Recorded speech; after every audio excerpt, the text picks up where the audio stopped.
Bortone, di cosa parliamo oggi? Ma oggi parliamo di un tema che credo sia un po' disatteso dall'attenzione delle persone, sono i bambini. I bambini a cui ho prestato attenzione perché un amico mi ha parlato per caso qualche tempo fa dei cani. Mi ha detto che i cani hanno una loro attitudine, le varie razze, e soprattutto i cani da caccia che sono molto speciali. Se i cuccioli non vengono tenuti liberi, non vengono tenuti in contatto con quello che è la loro natura, quando cresceranno non saranno dei granché cani da caccia. E allora mi è venuto in mente la storia dei bambini, e i nostri bambini e i vostri bambini, questa forma di privazione, di togliergli la possibilità di quelli che sono il loro istinto naturale del gioco, della socialità, dell'aria aperta. Che tipo di implicazioni potrebbero avere negli anni quando cresceranno? Certamente non è una cosa che sparirà, lascerà un segno, anche perché sembra che questa cosa duri un po' di tempo, quindi il fatto di abituarsi alla mascherina, di abituarsi a non avere il contatto, di essere richiamati costantemente, ma soprattutto di essere trattati un po' come dei pacchi. Se ci pensate un attimo, quelli che hanno lavorato durante questo periodo avevano il problema di dove lasciare giù, tra virgolette, il pacco. Di solito lo veniva lasciato ai nonni o qualche conoscente.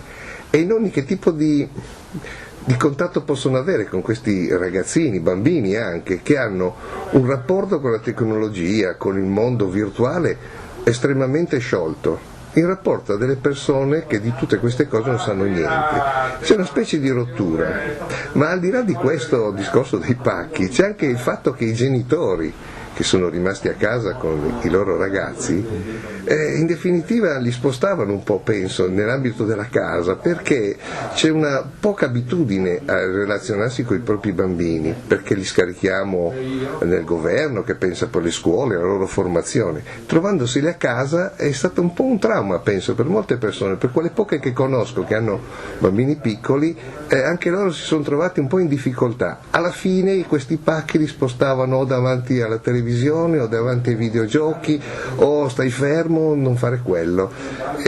La domanda che mi sono veramente posto è questa ferita, che probabilmente è un trauma che nel tempo sedimenterà all'interno dei ragazzi, che tipo di ripercussioni avrà? Perché se ci pensate un attimo, parlare con un ragazzino di 4 anni, di 5 anni e parlargli delle lire, per loro è fantascienza, non esistono, è una cosa che è quasi una favola, no? Quindi raccontare questa esperienza nel futuro, che tipo di chiusura emotiva può avere? Certamente a livello relazionale. Relazionarsi con gli altri diventerà poco istintivo, perché non dimentichiamo che loro adesso si formano con una regola e uno stile di vita che non è certamente quello, chiamiamolo, convenzionale per dei bambini piccoli. Ma anche la scuola che comunque era una socializzazione, uno stare insieme, un misurarsi con le capacità degli altri, l'insegnante, l'attenzione, una forma di responsabilizzazione in quello che viene fatto, per quanto piccolo, non c'è più. Oggi c'è questa virtualizzazione di tutto e speriamo che quelle promesse fatte dal Ministro della Cultura, dell'istruzione, non sia poi mantenuto, metà ragazzi a scuola, metà a casa. Io ho avuto il privilegio di parlare con un paio di insegnanti, quelle che seguono i bambini piccoli alle scuole, una volta si chiamavano elementari, adesso non si chiamano neanche più così, dove anche loro hanno una grandissima frustrazione, perché manca quello che è il rapporto diretto con la persona. Virtualizzare tutto, astrarlo dalla realtà, io credo che possa essere un grandissimo danno alle persone, che si ripercuoterà soprattutto su quello che è il rapporto di dignità nei confronti degli altri. Già vediamo oggi i manager, i trentenni manager, che hanno delle caratteristiche che sono sprezzanti, egocentrici e mirano soltanto a guadagnare i soldi il più velocemente possibile, poi tutto il resto non ha molta importanza. Ecco, io temo che scompaia l'uomo da questa realtà futura, da questa società futura.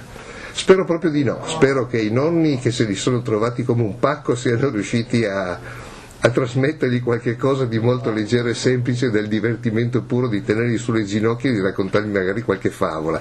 Anche queste sono cose virtuali, però raccontate in prima persona trasmettono certamente quelle emozioni che il digitale o il mondo virtuale non può assolutamente trasmettere, il calore umano. Speriamo che nel futuro i ministri preposti alle varie funzioni pensino anche alla necessità del calore umano, magari riusciranno a disperdere un virus molto molto più benevole e che porti al benessere invece che al malessere. Io vi ringrazio, spero che vi faccia divertire un po', ma soprattutto pensare a questi aspetti e ognuno di voi prenda le misure che ritiene opportune in base alla sua tempo, volontà e pazienza. Un carissimo saluto e alla prossima volta.